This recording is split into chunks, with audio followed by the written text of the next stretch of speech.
Welcome to the Cyber Chronicles, ending July 28th. We're going to talk about the top 5 articles that are shared on the internet that people talk about cybersecurity, what they share the most across Twitter, LinkedIn, other social medias. And we want to thank our sponsors, Focus Point, Fortinet, and then soon to be, we're hoping, Mountain Dew. We're still waiting. We're waiting impatiently.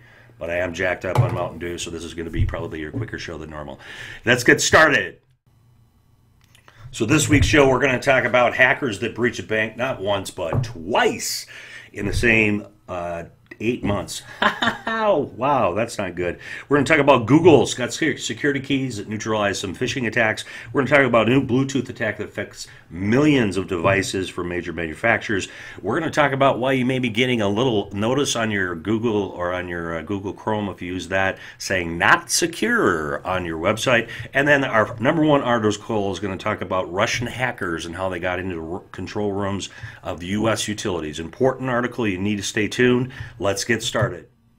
Okay, in 5th place, most popular article, Mr. Krebs had actually 2 articles this week.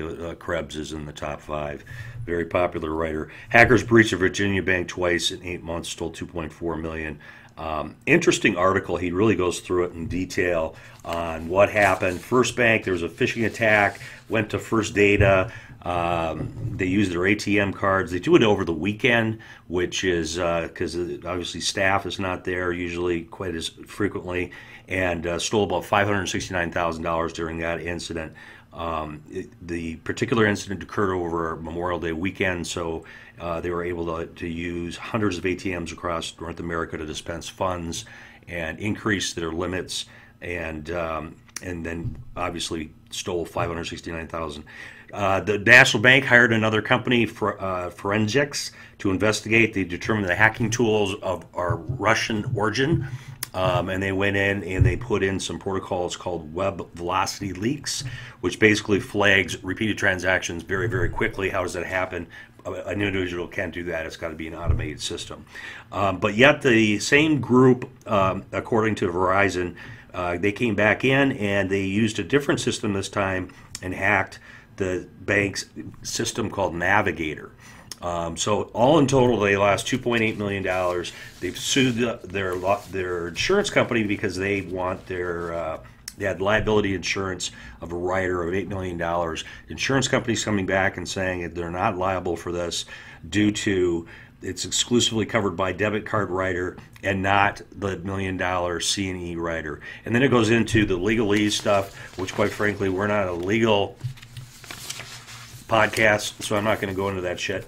If you want to read it, great article in terms of the hack and what happened. 2 different forensics teams determined it came from Russian origin. Maybe the Russians should start writing code in English. At least it gives them a little bit less visibility and how easy it is to determine who hacked the bank. Okay, this was the 4th more shared article on the interweb last week by Mr. Krebs again. By the way, when we talk about these articles, we don't use it on preference. It's just based on how many shares are out there on the internet. So Mr. Krebs got the 4th most shared article that due to the system that we use. Security tools or keys are now being used at Google to neutralize employee phishing. This is something that, so all 85,000 employees at Google since 2017 started using a physical key in place of password and one-time codes. And they're inexpensive USB keys. It uses an alternative approach to two-factor authentication, which uses or makes the user log into the website using something they know, a password, and something they have, a mobile device. So since implementing the keys, they've been asked users to authenticate their user key for many reasons and apps, and depending on the sensitivity of the app and the risk at that point in time. So the basic idea behind the two-factor identification is thieves, even if they manage to get to your username and password, they still can't log in unless they also factor or hack into your two-factor. A lot of sophisticated websites use that. Actually, our emailing system, I'm going to do a call out to MailChimp. MailChimp uses this as a way to authenticate us before we start or our database of our clients. So it's a very not sophisticated, but it's a very smart way to ensure the fact that phishing attacks won't happen. Okay, we're chugging along here. We got our third most popular article. This comes from the Hacker News, which has always in the top 5 articles of the week. Hacker News is in there. This is Bluetooth hack affects millions of devices of major vendors. So Bluetooth, they keep coming out with CVEs. The CVE is 5383. We've talked about it on prior programs, but if you want to look that up, it'll explain the CVE. But it's another Bluetooth hacking technique that can be used. For the attack to be successful, however, the attacking device would need to be within the wireless range of the 2 vulnerable Bluetooth devices going through a pairing procedure. It's a fairly complicated hack, but basically Bluetooth products support features that validate each other using elliptical curve parameters, using a Delphi-Hellman key exchange. This shit is way over my head, but basically it's a man-in-the-middle attack that can occur if somebody is in the proximity of the 2 Bluetooth devices while they're trying to sync. They can inject malware. So article that came out, it's I don't know, is it a big challenge? Seems like it's a vulnerability, but it's probably not going to be that big of a deal. Okay, so this article comes to us from Sophos. Number of security articles and magazines wrote about this week. It is why your website officially is not secure going forward today. 2018 Google Chrome browser. Man, long day, I guess. Think of it as a Google Chromepocalypse. That's what they're saying.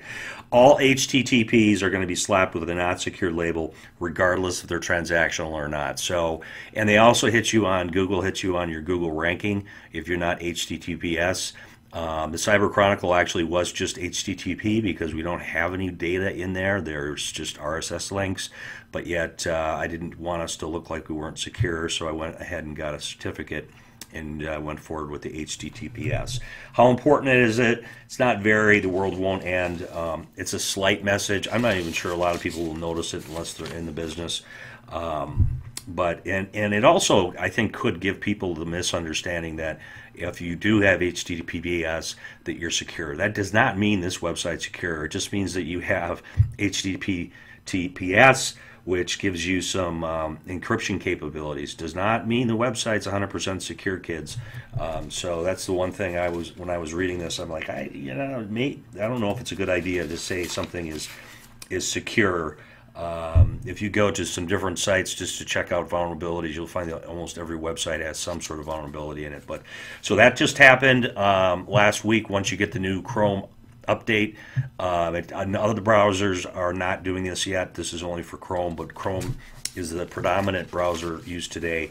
Came out last July 24th. So July 24th is when Google Chrome, God, if I can speak today, Google Chrome made that happen. This episode of the Cyber Chronicle is brought to you by Focus Point Technologies, a Minnesota-based woman-owned cybersecurity solutions provider. Founded on the belief that the market is vastly underserved, we are putting the value back in VAR. Please call us at 651-330-5521 or find us on the World Wide Web at www.focuspointtechnologies.com.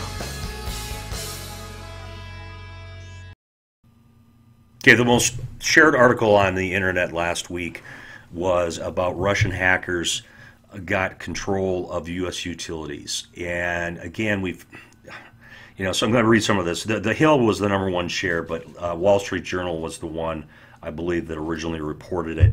The Department of Homeland Security told the Journal that the hackers have been working for a state-sponsored group as Dragonfly or Energetic Bear were able to get inside the network of U.S. utilities to the point where they could disrupt power, service, and cause blackouts.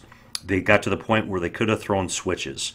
The U.S. government has previously accused the Russia of staging a multi-cyber attack campaign against our power grid and elements of our critical infrastructure.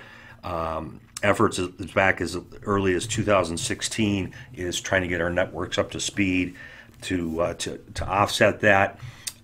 Trump, during his week of criticism from Republicans and Democrats, stood next to Vladimir Putin in Finland in doubt whether Russian impact the elections, but later walked back from his statement, expressed confidence in the intelligence community that Russia did interfere with our elections. The director of the National Intelligence, Dan Coates, warned shortly before Trump met with Putin, warning lights are blinking red to indicate that Russia is preparing to attack another campaign to interfere with the U.S. elections. We talked about that last week, that the elections in November, very few states are prepared from a security perspective to be able to block some of the hacking and some of the interference that could occur. So we're not there yet. That was the number one article. Russia hackers could have controlled U.S. utilities. Pretty scary shit. All right, that's it for the Cyber Chronicles. I hope you have a great week. Please subscribe if you haven't subscribed below. We have been growing at a fast rate. We've got almost 1 million subscribers. I round up. I know I don't have 1 million subscribers. We round up. We have almost 1 million subscribers. We have 50 sponsors. Well, no, we don't have 50 sponsors either, but we have a couple sponsors, and things are going really, really well. I really appreciate everyone watching our videos, listening to our podcasts. If you have any feedback at all, let us know. Thank you.